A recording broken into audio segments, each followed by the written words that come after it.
আমার রান্নার হাতেখড়ি আমার মায়ের কাছ থেকে। মায়েরই একটা রেসিপি তোমাদের সাথে আজকে শেয়ার করছি, দই বড়া।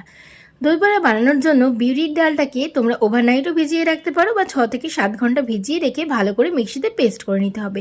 তারপর তার মধ্যে পরিমাণ মতো নুন আর একটু মৌরি দিয়ে ভালো করে ফেটিয়ে নিতে হবে। কড়াইতে তেল গরম করতে দিয়ে আমি যে প্রসেসে করছি এইভাবে যদি তোমরা বড়াটা বানাও তাহলে দোকানের মতন দেখতে হবে। যদি এইভাবে না বানাতে পারো নর্মাল যেভাবে বড়া বানায় সেইভাবেও করতে পারো। আমি এইভাবে বানিয়েছিলাম যাতে দোকানের মতন দেখতে হয়।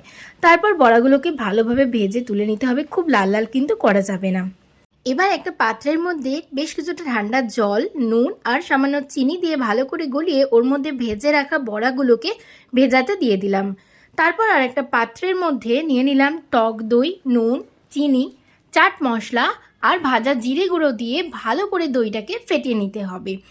এরপর ওই জল থেকে বড়াগুলোকে ভালো করে চিপে তুলে ওই ফেটিয়ে রাখা দইয়ের মধ্যে দিয়ে বেশ কিছুক্ষণ 10 থেকে 15 মিনিট মতন রেখে দিতে হবে।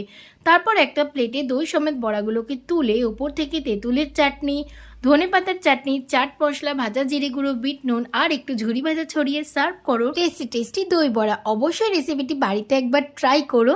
বাড়িতে একবার বানিয়ে খেলে আর দোকান থেকে খাওয়ার ইচ্ছে কোনোদিনই হবে না। রেসিপিটি কেমন লাগলো কমেন্টে জানিও, ভালো লাগলে লাইক করে দিও।